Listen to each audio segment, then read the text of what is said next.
ظاہریہ اور اہل الظاہر، اس میں بھی ایک فرق ہے، اس کو بھی سمجھنا چاہیے۔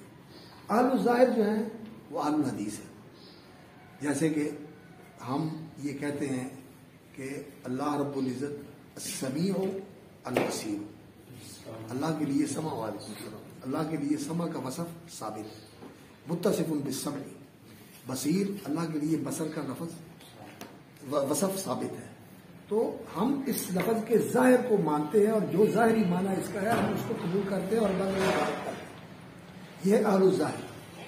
اور ایک ہے الظاہریہ، اور ظاہریہ وہ ہیں جو قیاس کے قائل نہیں، مفہوم کے قائل نہیں، مفہوم مخالف کے بھی قائل نہیں ہے، مفہوم موافق کبھی مانتے ہیں کبھی نہیں مانتے، اور اسی طرح اجماع کے بارے میں بھی ان کا موقف جو ہے وہ کچھ ایسا ہے کہ وہ اس کا اتنا اعتراف نہیں کرتے۔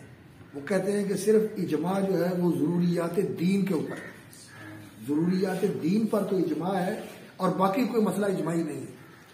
لیکن اہل سنت اور اہل حدیث جو ہے وہ کہتے ہیں کہ بہت سارے مسائل جو ہیں وہ اجماعی ہیں۔ تو ظاہریہ اور اہل الظاہر میں فرق ہے۔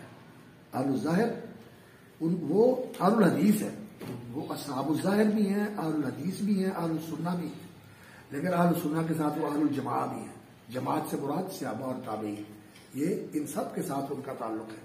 تو اہل الظاہر اور ظاہریہ، ان دونوں اصطلاحوں کے درمیان فرق کرنا چاہیے، ان دونوں اصطلاحوں کے درمیان فرق کرنا چاہیے۔